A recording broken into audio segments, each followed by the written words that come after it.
নমস্কার। বাড়িতে যদি নিত্য কলহ লেগেই থাকে, পরিবারের সদস্যদের রোগ জ্বালা কিছুতেই ছাড়ছে না, মনে হচ্ছে যেন বাড়িতে কোনো অলক্ষী বাস করছে, সেক্ষেত্রে হতে পারে আপনার বাড়িতে বাস্তু দোষ আছে, অথবা মানুষ দ্বারা বা শত্রু দ্বারা এমন কোনো খারাপ ক্রিয়া করা হয়েছে যার জন্য এরকম পরিস্থিতি তৈরি হয়েছে।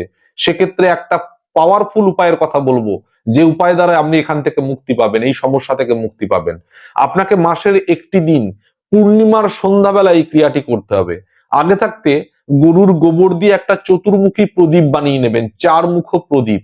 সেই প্রদীপের মধ্যে তিল তেল ব্যবহার করে পূর্ণিমার সন্ধ্যাবেলা বাড়ির সদর দরজার চৌকাঠে 4টে সলতে দিয়ে আপনি প্রদীপটি জ্বালিয়ে দিন।